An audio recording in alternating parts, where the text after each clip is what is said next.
레위기 9장 1절에서 24절까지 말씀을 살펴보도록 하겠습니다. 7장에서 5가지 제사에 대한 규정이 마무리되었다면 8장에서는 백성에 대해서는 하나님을 대표하고 하나님을 향해서는 백성을 대표하는 제사장 위임식이 진행되었습니다. 9장에서는 위임된 제사장들에 의해서 최초의 제사가 드려졌습니다.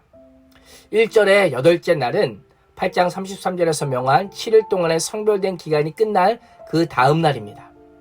모세는 아론에게 속죄제와 번제와 화목제를 위한 제물을 준비할 것을 명령합니다.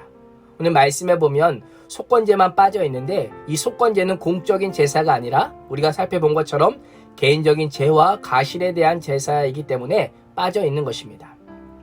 아마 이 명령 앞에 진영 안에 있는 백성들은 각자 처소에서 나와 성막을 향해 서는 방식으로 동참했을 것입니다.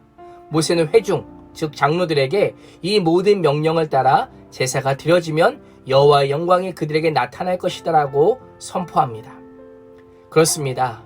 예배가 있는 곳에는 하나님의 영광이 선포됩니다. 순종의 예배가 있는 곳에는 하나님의 임재가 있습니다. 우리의 예배를 보십시오. 우리의 예배 가운데 여호와의 영광을 맛보기를 원하십니까?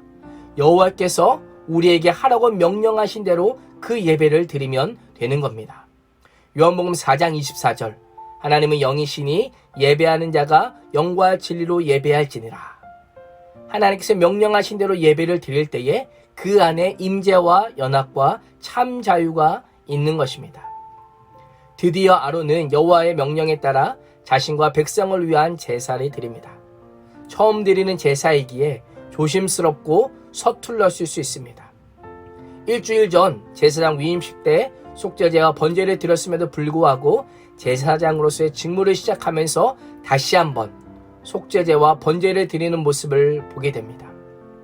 이것은 인간이 얼마나 나약한 존재인지를 다시 한번 보여줍니다. 제사장이라도 인간이기 때문에 늘 죄를 짓는 죄인이요 하나님의 은혜가 필요한 의인이요 또 죄인임을 보여주고 있는 것입니다. 그래서 아론은 자기 죄를 속하기 위해 제사를 드리는 것입니다. 우리는 너무 익숙한 나머지 예배의 감격을 잃어버릴 때가 있습니다. 내 영혼이 살기 위해 죄에 대해서 회개하고 자백하고 용서를 구하는 것을 때로는 거추장스럽게 여기지는 않으십니까? 하나님을 만날 수 있는 지름길은 없습니다. 제사함과 헌신 없이 하나님과 교제는 불가능합니다.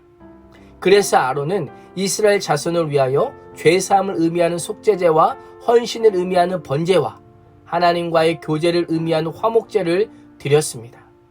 하나님께 용서받은 자로 하나님과 함께 하나님을 위해 살겠다고 그 제사, 그 예배를 통하여 고백하였던 것입니다. 아론은 백성을 향해 손을 들어 축복함으로 속죄제와 번제와 화목제를 마칩니다. 아론과 함께 해막에 들어갔다가 나온 모세도 아론과 함께 이스라엘 자손을 축복합니다. 불이 여호와 앞에서 나와 제단 위에 번제물과 기름을 불살랐고 그것을 본 온 백성은 압도되어 소리 지르며 엎드렸습니다. 이스라엘 첫 번째 제사에 참여했던 백성들은 기뻐함과 동시에 하나님의 현현하심 앞에 경외를 표현했던 것입니다. 우리의 예배는 어떠합니까? 이스라엘의 첫 번째 제사와 같은 기쁨과 경외함이 있습니까? 하나님의 임재와 영광을 경험하지 못하고 마당만 밟고 돌아가는 예배로서는 우리의 영혼이 살아날 수가 없습니다. 이번 한 주도 하나님의 말씀대로 준비된 순종의 예배, 영과 진리로 드리는 그 예배를 드림으로 하나님의 임재와 영광을 맛보는 복된 한 주가 되시기를 주님의 이름으로 축원합니다. 기도하겠습니다.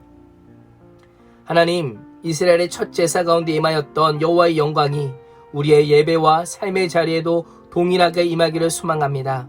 하나님의 말씀대로 준비된 예배, 순종의 예배를 드림으로 주님의 영광과 임재가 가득하게 하시고 주의 영에 계신 곳에는 참 자유함을 경험하는 은혜를 덧입게 하여 주옵소서. 예수님의 이름으로 기도합니다. 아멘.